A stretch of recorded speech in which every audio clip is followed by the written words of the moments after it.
Okay, I recently finished a review copy of The Lost World of the Prophets by John Walton. This is from IVP, under their IVP academic imprint. Thank you to IVP for sending me a copy of this. I'm going to take you through some of my thoughts. I'm not going to follow my typical format. This is a very short, very punchy little book, so I'm going to do a little bit of more of a quick review, a book highlight kind of response to it. But I do want to give some thoughts. I'm going to frame up the main idea, give just some of my reaction to this book, some of my thoughts on it, and then I also want to comment on kind of how this fits into the Lost World series of books by John Walton, which I know are pretty popular books for at least theology and biblical studies readers.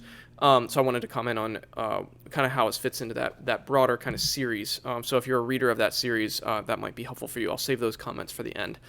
So main idea, reaction, and then thoughts on the series as a whole. So the main idea of Lost World of the Prophets, especially if you're not familiar with this Lost World series, this might be helpful for you, but this is very much in the style of all the other books in the series, in which it's it's almost a analytic style of writing, in which it's a series of propositions, which this sounds very dry if I'm just describing it without you having an experience of the books, but these books are far from dry. They're very readable and engaging, I find. But they are this very straightforward, almost a philosophical style of argumentation, in that there's this propositions that build upon each other to achieve a greater clarity of understanding of the type of literature that the book is commenting on. So I'll talk about the series at the end of this video, but each entry in the series focuses on a specific kind of subset of literature of the Old Testament, like the flood narrative, or Genesis 1, or the conquest narratives, and then each book zeroes in on that style of writing, Hebrew writing, Jewish writing, and then uses these propositions to try to ground the writing in its ancient context, to give people a sense of the intentions of the author or authors in this case, and then to build to achieve just a greater understanding of what the text is doing in its context, and how you might approach interpreting it. So the propositions usually start very, very broad. For example, the first proposition in this book is prophecy is a subset of divination. That's the starting point of the book, and then it zeroes in each. It's like, picture a funnel, the widest proposition at the top, and then each proposition builds and clarifies and clarifies and clarifies. That's how each book is structured. I find that a really helpful structure. I have a very engaging structure. I really like it. And so that's part of the reason I'm a big fan of these books in general, and why I was interested in The Lost World of the Prophets. And so what he's doing is John Walton is setting that style, that approach, and putting his sights on the prophetic literature of the Old Testament to try to explain and help the reader understand what the prophetic literature is doing and how to approach interpreting it. So that's what the book is doing. Now, my reactions to this book, again, this is a little bit of a quicker review, but my reactions to this book were positive. It's not my favorite of the series. It's somewhere in the middle for me. I'll get to that in a minute. But it was a positive book, and it was helpful in a few specific ways. First of all, I think a couple thoughts on what was helpful about it. I think that this book, like all the others, does a really excellent job at comparing this type of literature in the Old Testament to similar types of literature in the ancient world.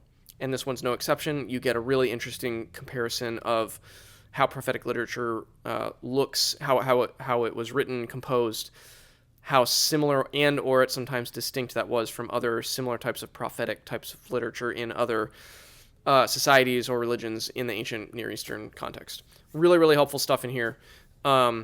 I think a second thing that I found extremely helpful, probably my favorite aspect of this book in particular, is I really loved how John Walton took, after establishing kind of what prophetic literature, how it functioned, and then establishing how it functions within Israel. I really love the stuff about how it functioned within the covenant specifically. So the covenant kind of context of God and Israel's relationship to each other. What did the prophetic literature and the prophets do as figures that looked to hold Israel to its part of the covenant with God?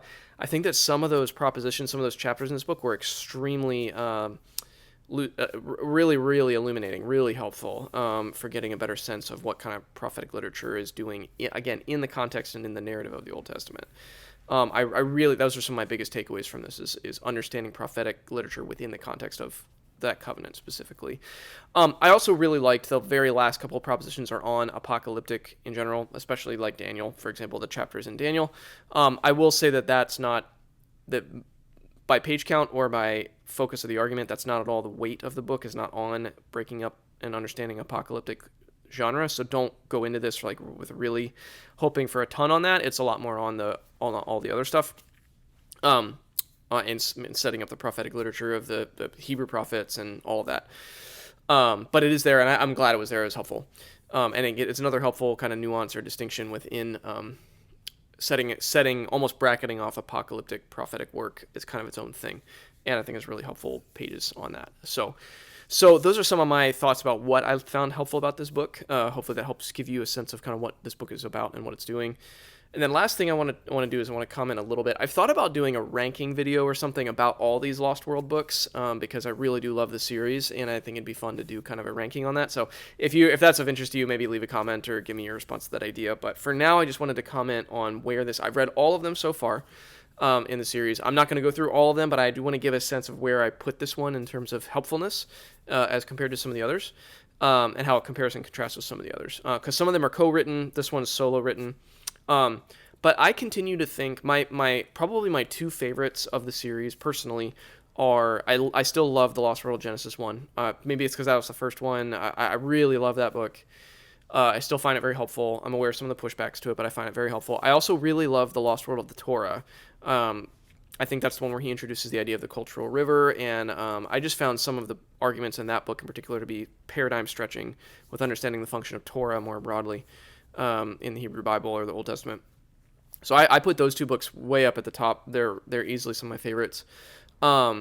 This one I don't put it there. I think that it's somewhere under those in terms of I found parts of it helpful, but just wasn't like as hard hitting, I guess, as those two. But I found the style of this one. It's also quite short. This is one of the shorter ones. I was a little surprised. It's quite a bit shorter than a lot of the other ones in the series. I, for example, to compare it to the one about the Lost World of the Conquest, I found that one to be helpful, but a lot drier and a lot slower, a much slower read, and a lot more to just kind of really work your way through. This one is super easy, super engaging, super readable, and it's a lot closer to the Lost World Genesis 1 in terms of style and readability and accessibility. So I found it to be more helpful than the Lost World of the Conquest book in that way. I also found I think this one's narrow focus. Well, I guess it's kind of a narrow focus, and you could argue it's not as narrow as like the Lost World of the Flood, for example. But I think that part of what I'm realizing is with these Lost World books, I prefer generally the ones that are solo written by John as opposed to the ones that are co-written. So like the Lost World of the Flood was co-written with Tremper Longman, who's a scholar I appreciate. But I think the co-writing approach kind of it does something to the style, it does something to the coherence, it does something to the single focused clarity of the argument that I find the co-written ones to be just maybe less engaging, less helpful. And this one, so in comparison, this one I think is a little bit higher than I'd put Lost World of the Flood or Lost World of Scripture or the Lost World of Israelite Conquest, for example. So it kind of is sitting a little bit in the middle, maybe on the top half of the series, if I could put it that way. I don't find it quite as a lightning bolt helpful as some of those, especially those two that I mentioned, but it's good. It's helpful, and it is also quick read and easy to reference if you want to pull it back off the shelf because it's not so cumbersome to get into or get through. So those are my thoughts quick thoughts, hopefully quick enough, quick thoughts on the Lost World of the Prophets by John Walton, another helpful entry in this wonderful series that I hope keeps going called The Lost World of fill in the blank by IVP and Walton and various co-authors. So hope that was helpful. Thanks as always for taking a few minutes to watch.